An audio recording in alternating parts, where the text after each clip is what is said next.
안녕하세요. 미국 주식론 대학의 미준입니다. 8월 26일 미준의 저녁 방송을 시작합니다. 어제 그리고 오늘 미준의 오늘의 미국 주식 뉴스 코너를 시청하신 분들께서는 엔비디아가 어닝을 발표했는데 왜 미준에서 엔비디아 어닝 결과에 대한 분석을 해주지 않을까 이렇게 의아하게 생각하신 분들이 계실 텐데요. 그 이유가 뭐냐면 엔비디아는 너무나 많은 분들께서 투자를 하고 계신 종목이라서 하나의 영상으로 별도 제작을 하는 것이 맞다라고 판단을 했기 때문입니다. 지금 보고 계신 화면은요. 8월 23일 기준으로 한국의 투자자분들께서 투자하고 계신 미국 주식의 종목 현황입니다. 가장 많은 자금이 들어가 있는 종목은 테슬라고요. 2위가 애플, 그리고 그 뒤를 이어서 3위 자리를 지키고 있는 종목이 엔비디아거든요. 자, 이렇게 알파벳보다도 많은 분들께서 투자를 하고 계신 엔비디아라는 종목의 어닝 실적을 그냥 1, 2분 잠깐 언급하고 지나가는 것은 좀 아쉬움이 있을 것 같아서요. 제가 시간을 두고 어닝 결과를 좀 살펴봤습니다. 그리고 제가 지금 개인적으로 판단을 할 때 엔비디아의 주가가 좀 떨어지고 있는데 개인적으로 줍줍의 그런 기회가 온 것은 아니라고 판단이 되거든요. 자, 제가 이런 생각을 하게 된 이유를 여러분들께 좀 보고를 드리도록 하겠습니다. 자, 그럼 8월 26일 금요일 보내드리는 엔비디아 이야기 바로 시작합니다. 자, 일단 오늘 방송에서는요, 제가 엔비디아라는 종목에 관련해서 그렇게 긍정적인 어조의 메시지를 보내드리지는 못할 것 같습니다. 그래서 혹시 오해가 있으실까봐 말씀을 드리는데요. 제가 투자하고 있는 종목의 비중을 예전부터 설명을 드린 적이 있는데, 여기 보시는 것처럼 테슬라의 13%의 투자 자금이 들어가 있고요. 엔비디아 같은 경우 전체 투자 자금의 10%가 지금 할당이 되어 있거든요. 그만큼 제가 개인적으로 굉장히 확신을 가지고 있는 종목이고, 장차 굉장히 좋은 주가의 흐름을 보여줄 거라고 기대를 하고 있는 종목입니다. 하지만 오늘 컨텐츠는요, 이번 어닝 결과를 토대로 분석을 해봤을 때 단기적으로는 좋은 흐름을 보여주기가 어렵다라는 결론에 도달하게 됐고, 제가 왜 그런 생각을 하게 됐는지 여러분들과 가볍게 공유하는 영상이다, 이렇게 이해해 주시면 좋을 것 같습니다. 자, 그럼 우선은요, 우리가 시킹알파 기사를 통해서 엔비디아의 어닝 실적 서머리를 좀 살펴봐야 될 것 같습니다. 자, 2분기에 논갭 EPS는 0.51, 51센트가 나왔고요. 이 수치는 시장의 전망치보다 1센트가 부족했습니다. 자, 매출을 보시면 6.7 빌리언을 만들어내서 작년과 대비해서는 2.9% 성장을 했는데요. 사실 엔비디아라는 이름을 생각했을 때 2.9% 성장률은 굉장히 저조한 거죠. 그리고 시장의 전망치랑은 인라인, 맞아 떨어졌다라고 정리가 가능합니다. 자, 여기까지만 봐서는 그렇게까지 우울하진 않죠, 사실. 그리고 호재 하나도 있는데요. 데이터 센터의 매출입니다. 데이터 센터의 매출을 보시면 3.81 빌리언을 만들어내서 작년과 비교했을 때 61%라는 굉장히 좋은 성장 추세를 기록을 했거든요. 그리고 쿼터리 리턴, 한 분기 동안 주주를 위해서 환원한 금액은 3.44 빌리언이 나타났습니다.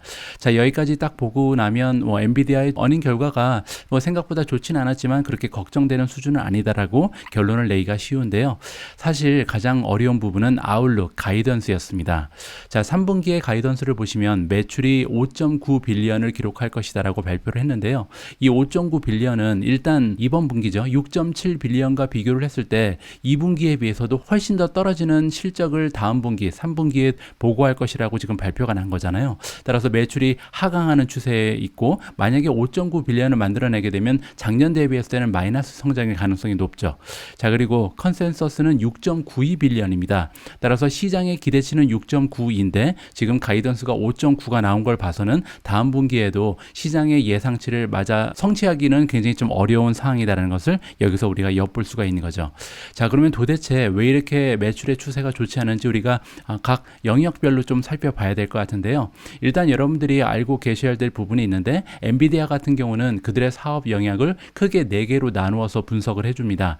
첫 번째는 이제 많은 분들이 알고 계신 게이밍이죠. 원래 이제 게임을 위한 GPU를 가지고 등장했던 기업이 엔비디아잖아요. 그래서 가장 중요한 부분 중에 하나인 게임. 그리고 이제 두 번째가 데이터 센터. 최근 들어서 이제 성장 추세가 가장 좋은 부분이죠. 세 번째가 여기 나와 있는 프로페셔널 비주얼리제이션입니다. 비주얼리제이션이라는 것은 이제 우리가 이제 시각적인 효과를 보는 거잖아요. 그래서 GPU는 원래 이제 비주얼 에펙트의 가장 중요한 칩이라고 보시면 되기 때문에 산업용 GPU를 만들다거나 아니면 3D 쪽에 속하는 그런 비즈니스 영역이라고 보시면 되고요. 이쪽에 이제 기술력을 이용해서 우리가 발전된 모습을 기대하는 것이 바로 메타버스겠죠. 자, 그리고 네 번째는 오토모티브입니다. 자동차 쪽에도 지금 굉장히 많은 투자를 하고 있는 기업이 엔비디아거든요. 자동차 중에서도 이제 자율주행이 가장 커다란 띠이 되겠죠. 자, 이렇게 네 부분 중에서 지금 현재 가장 좋지 않은 추세를 보여주는 것이 게이밍 그리고 프로페셔널 비주얼리제이션이다. 이렇게 우리가 생각해 볼 수가 있고요. 이쪽의 매출이 계속해서 분기별로 비교해 봤을 때 오히려 감소하는 추세에 있다. 그 이유가 설명이 되고 있는데 OEM이라는 말이 등장을 하죠. OEM이 뭐냐면요. Original Equipment Manufacturer입니다. 이거는 뭐냐면 소비자가 사용하는 제품을 만드는 그런 기업들을 얘기하거든요. 뭐 예를 들어서 지금 엔비디아랑 함께 일하고 있는 OEM들은 뭐 애플이라든지 HP, 델 컴퓨터 뭐 이런 것들이 이제 OEM의 대표적인 예가 되겠죠. 프린터를 만든다든지 컴퓨터 PC를 만든다든지 랩탑을 만드는 그런 기업이라고 보시면 되고요. 자, 이런 기업들이 인벤토리, 재고를 지금 줄이고 있다라고 합니다. 재고를 줄인다는 것은요. 그만큼 판매가 잘 되지 않는다는 거죠. 그래서 현재 디맨드가 많이 수요가 많이 줄어들었기 때문에 아무래도 계속해서 OEM 쪽에서 재고를 좀 감소시키는 추세에 있고 그렇기 때문에 GPU 판매가 부진할 수밖에 없다. 이렇게 우리가 생각해 보면 좋을 것 같습니다. 자, 그리고 엔비디아가 새로운 프로덕트를 내놓기 바로 직전이기 때문에 어떻게 보면 9세대 이 GPU에 대한 수요가 줄어들 수밖에 없다. 이 부분도 우리가 좀 참고를 해야겠죠. 자, 엔비디아의 새로운 그 상품이 나오기 전이기 때문에 이 사이클이 막바지에 이르고 있다는 점도 하나의 요인이다. 이렇게 요약이 가능합니다. 자, 그리고 엔비디아가 기대하기로는요. 지금 이렇게 좀 분기별로 게이밍 쪽 그리고 프로페셔널 비주얼리제이션 쪽에서 매출이 감소하고 있는데요. 어느 정도는 상쇄가 될 것이다. 그래서 계속해서 분기별로 데이터 센터 그리고 오토모티브가 발전된 모습을 보이기 때문에 이 하락세를 조금은 만회해 줄 것이다. 이렇게 발표를 해주고 있습니다. 자, 이러한 발표를 하고 지금 주가는 3.52%가 떨어졌거든요.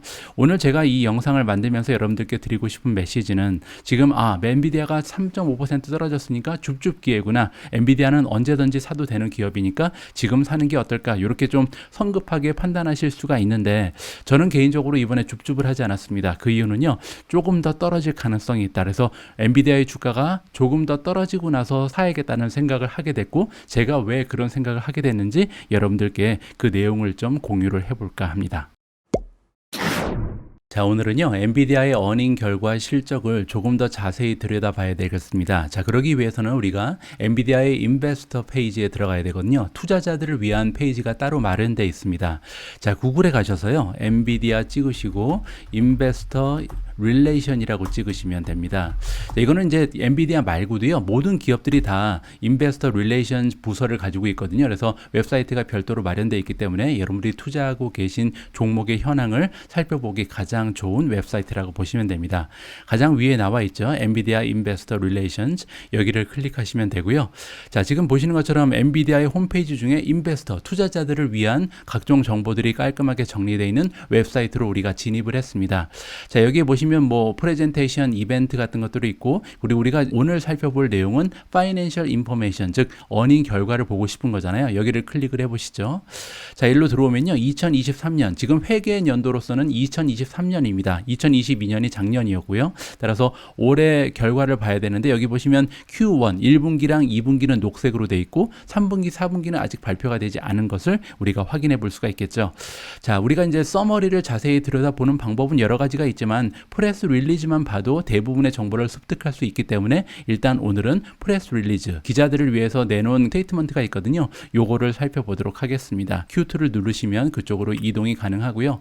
자, 지금 보고 계신 내용이 엔비디아가 이번에 발표한 2분기의 어닝 실적의 서머리다. 이렇게 보시면 됩니다. 자, 일단 세 줄로 깔끔하게 정리를 해놨죠. 자, 쿼터리 레비뉴 분기의 매출이 6.7이었고 작년과 대비했을 때 3% 올랐다. 데이터 센터가 61% 올라갔다는 것은 우리가 이미 확인을 했고요. 그리고 셰어홀더도 주주 환원도 3.44 빌리언을 했다라고 자랑을 하고 있습니다. 자, 그리고 여기에서 이제 젠슨 황 CEO죠. CEO가 어떤 메시지를 줬는지 그 핵심 내용만 정리를 좀 해주고 있는데요. 직접 한번 읽어보면 좋을 것 같습니다. 자, 우리는 지금 내비게이팅을 하고 있다. 우리가 서플라이 체인에 좀 문제가 있어서 이거를 이제 변화시킬 필요가 있다는 거죠. 쉽지 않은 상황에 있는 것을 이제 암시를 해주고 있는 겁니다. Challenging macro environment 경제적인 상황이 별로 좋지가 않기 때문에 어려움을 겪고 있고 그리고 공급망도 좀 변화를 주어야 되는 그런 상황이다라고 이야기를 하고 있죠. 하지만 우리는 이 어려운 상황을 뚫고 나갈 것이다라고 젠슨 황이 자신 있게 얘기를 하고 있고요. 젠슨 황은 파운더, 창립자이자 CEO다라고 보시면 됩니다. 자, 그리고 이제 그들이 자랑하는 여러 가지 기술력이 여기 등장을 하는데 첫 번째로 Accelerated Computing, 이 초고속 컴퓨팅을 얘기하거든요. 그래서 가속화 컴퓨터라고 부르는데 굉장히 빠른 성능이 높은 이런 컴퓨터, 그리고 이제 인공지능, 그리고 이제 여러 가지 선구적인 역할을 이 기업 엔비디아가 하고 있잖아요. 자, 그러면서 우리는 각종 산업을 변화시키고 있다라고 우리의 역할을 얘기해주고 있는 거죠.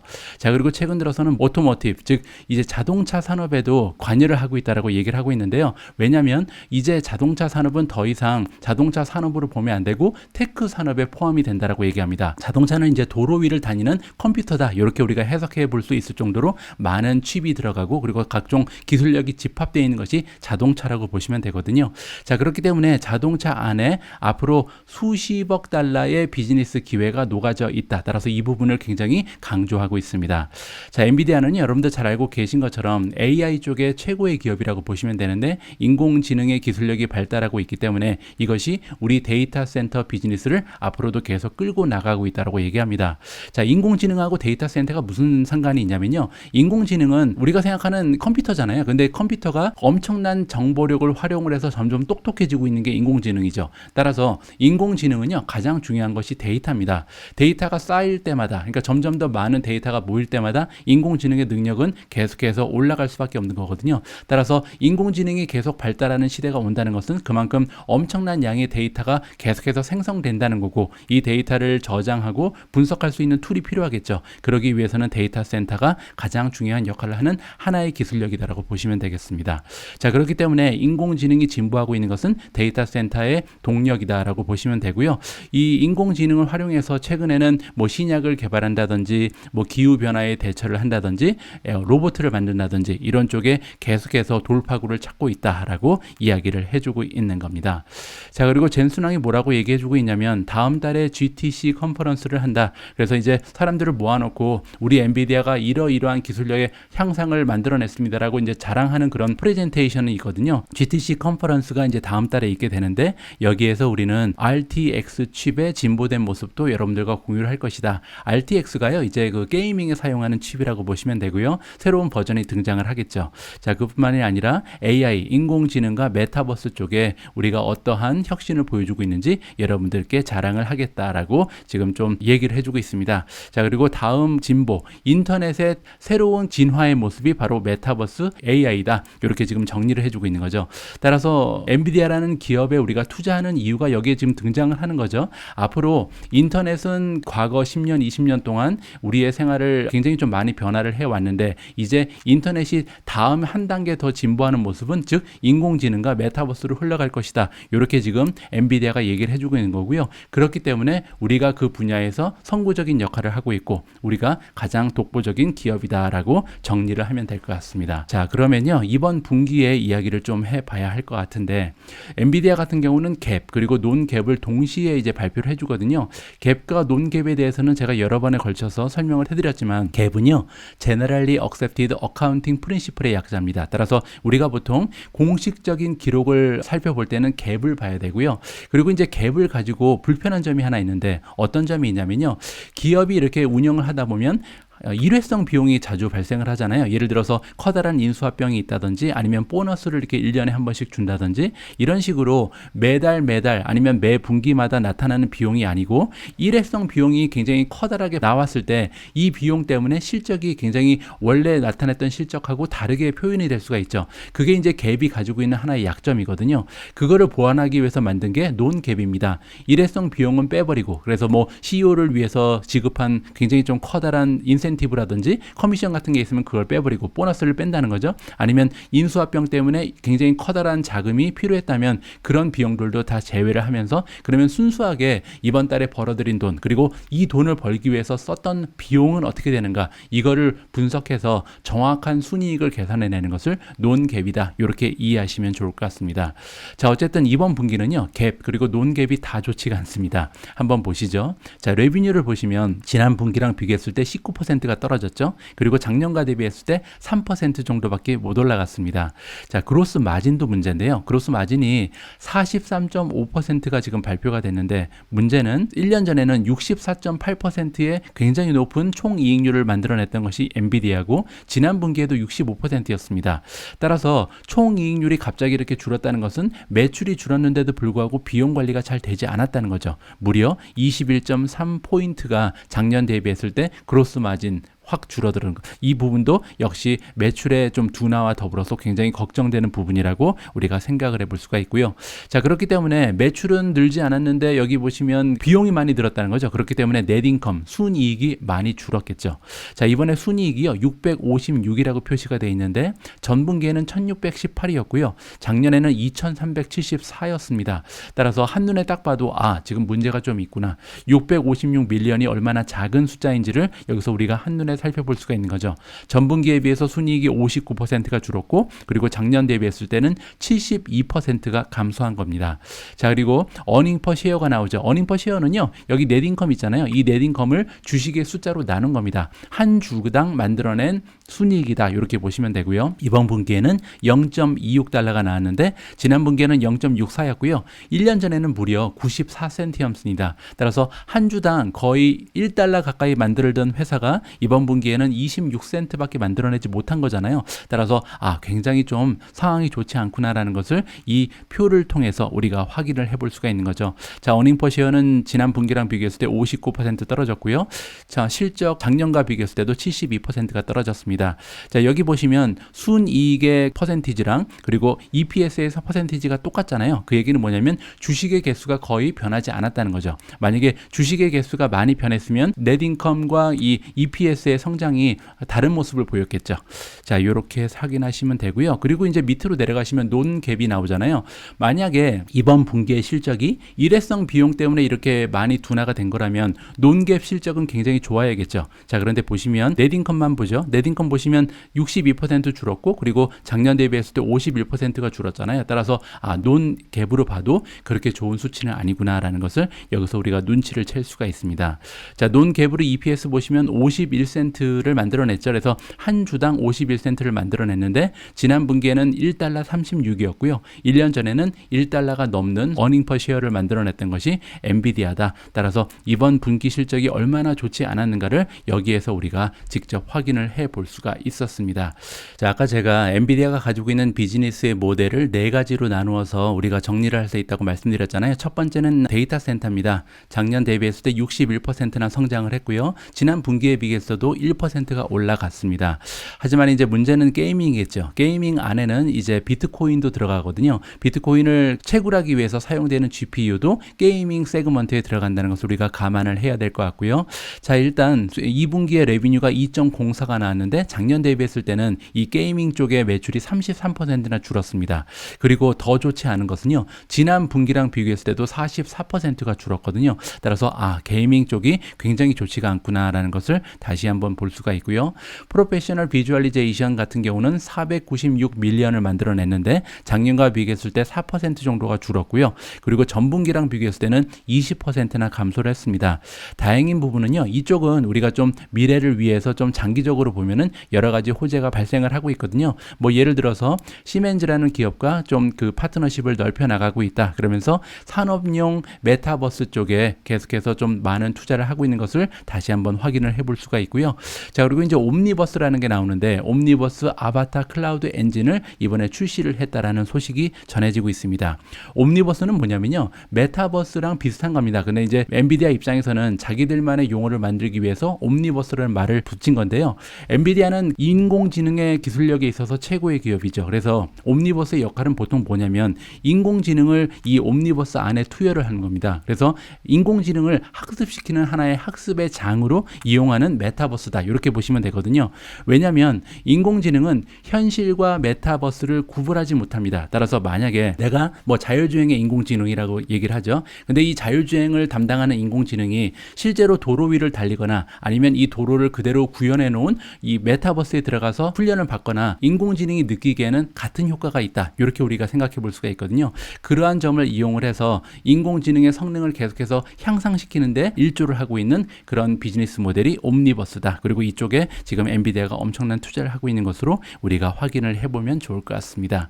자, 마지막으로 오토모티브. 최근 들어서 이제 엔비디아가 많은 투자를 하고 있는 부분인데요. 아직까지는 매출이 그렇게 크지는 않죠. 220밀리언을 만들어냈고 작년 대비해서는 45% 성장을 보여줬고요. 지난 분기랑 비교했을 때도 59%가 올라갔습니다. 따라서 최근 들어서 굉장히 좀 매출이 가속화되고 있구나라고 좋은 소식을 우리가 접할 수가 있는 거죠.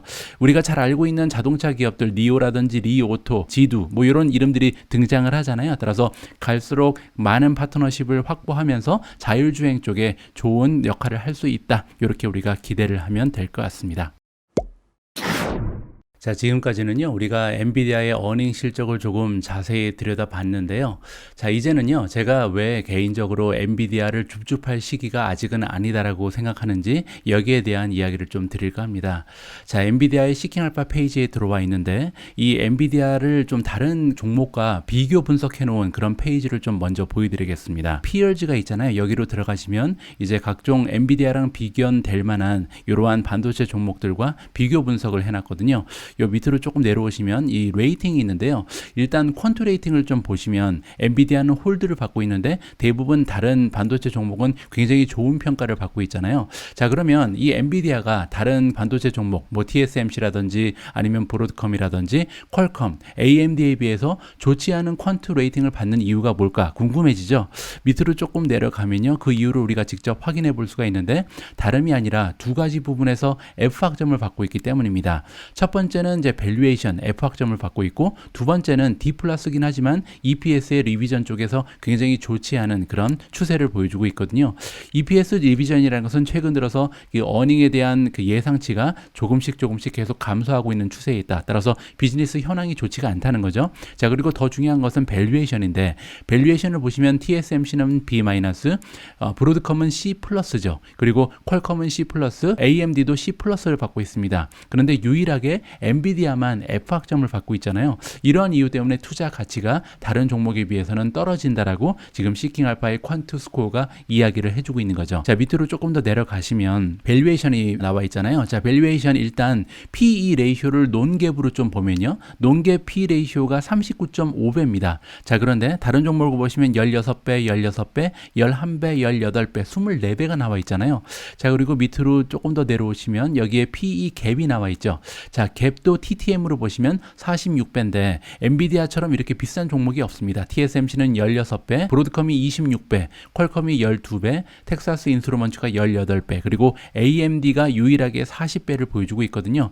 따라서 이 AMD 그리고 엔비디아는 특히 좀 주가가 떨어졌을 때 우리가 줍줍하기 위해서 대기를 좀 하고 있죠. 자, 그렇기 때문에 최근 들어서 엔비디아의 주가가 떨어지는 것이 어떻게 보면 좋은 투자의 기회가 오는 것이 아닌가 우리가 좀 기대감을 가지고 기다리고 있었죠.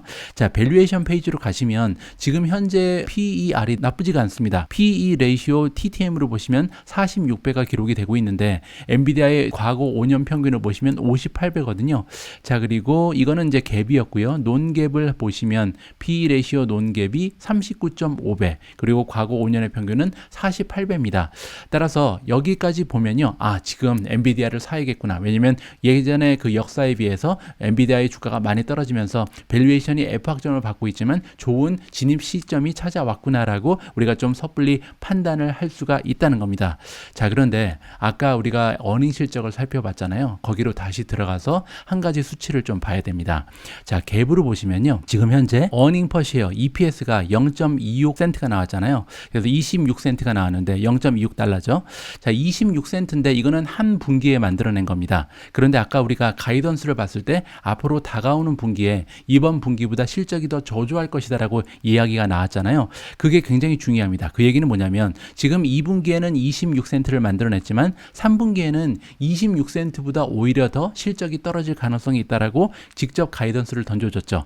그 얘기는 1년에 만들어내는 그 실적 EPS가 1달러를 넘기가 굉장히 어려울 가능성이 있잖아요. 자, 그렇게 되면 왜냐하면 한 분기에 26센트를 만드는데 그 다음 분기에는 26센트보다 떨어지기 때문에 자, 보시면요. 26 곱하기 4를 하면 1달러 4센트가 나오는데 이 1달러 4센트도 만들지 못할 가능성이 굉장히 높아지고 있다. 따라서 앞으로 1년 동안 엔비디아는요, 잘하면 1달러 정도를 1년에 만들어낸다. 이렇게 우리가 생각해 볼 수가 있겠죠. 자, 그런데 여러분들 주가는요, 실적 곱하기 멀티플이죠. 자, 지금 현재 만약에 엔비디아가 앞으로 1년 동안 EPS를, 그러니까 어닝 퍼 쉐어를 1달러를 만든다고 가정을 할 때 이 1달러에다가 몇 배를 곱해야 지금 현재 주가가 나오는지 우리가 계산을 해야 되는데, 문제는요, 엔비디아의 현재 주가가 172달러입니다.